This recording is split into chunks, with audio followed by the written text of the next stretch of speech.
Hello दोस्तों, जय हिंद। ये combined higher secondary examination 10+2 level examination 2024 का जो है कि एसएससी ने नोटिफिकेशन जारी कर दिया है। Date for submission of online application जो है कि 8/4/2024 टू 7/5/2024 तक है। Last date and time for receipt of online application 7/5/2024 से 11 बजे तक है।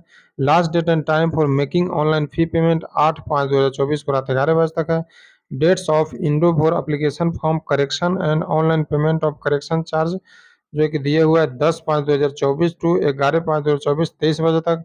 Schedule of tyre 1 computer based examination जो है कि जून जुलाई 2024 तक दिया हुआ है। और शेड्यूल ऑफ टायर 2 एक computer based examination to be notified later दिया हुआ है।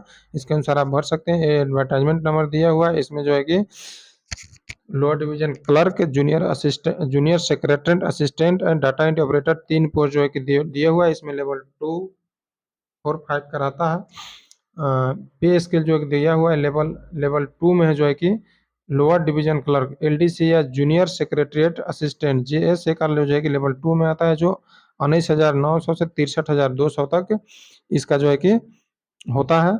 डाटा एंट्री ऑपरेटर का डीईओ का पे लेवल 4 है, जो 25,500 से 81,100 एंड दूसरा है कि डाटा एंट्री ऑपरेटर में एक और लेवल 5 का भी होता है, जो 29,200 से 92,300 तक होता है। Data entry operator grade A पे लेवल 4 25,500 से लेकर 81,100 होता है। इसमें तीन पोस्टें होती है टोटल, जिसके अनुसार आप इसका अप्लाई कर सकते हैं। वैकेंसी जो है कि टोटल टेंटेटिव वैकेंसी जो दिया हुआ है अप्रॉक्स जो है कि 3712 वैकेंसी दिया हुआ है। रिजर्वेशन जो है कि इंडियन गवर्नमेंट रूल के अनुसार, रिजर्वेशन रूल के अनुसार इसमें दिया हुआ है। आप उसके अनुसार अपना देख सकते हैं। नेशनलिटी होना चाहिए, भारतीय होना चाहिए, कुछ शर्तों के साथ नेपाल, भूटान ये सब दिया हुआ है।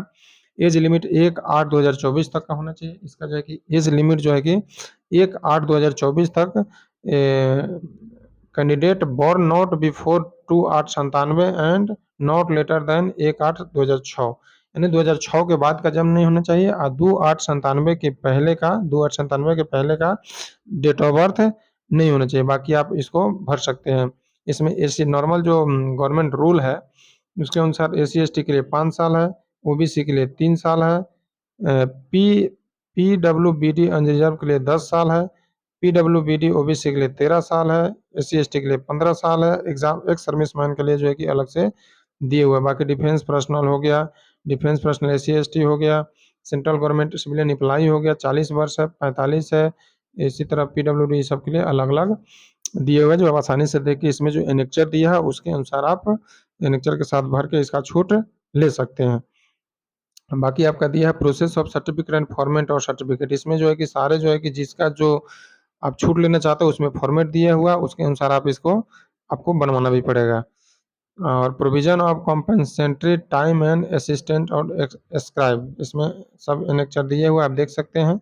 इसेंशियल एजुकेशनल क्वालिफिकेशन ऑन 1/8/2024 तक आपको जो है कि डाटा एंट्री ऑपरेटर डीईओ जो है कि ministry of consumer affairs, food and public distribution and ministry of culture के लिए 10+2 होना चाहिए। Standard pass and science stream with mathematics में पास होना चाहिए। बाकी के लिए एलडीसी जेएस या डीईओ अदर डिपार्टमेंट के लिए, अदर मिनिस्ट्री के लिए आपको 12 पास होना चाहिए। इसका उसके बराबर 12 या उसके इक्विवेलेंट आपको होना चाहिए। आप तब इसको अप्लाई कर सकते हैं।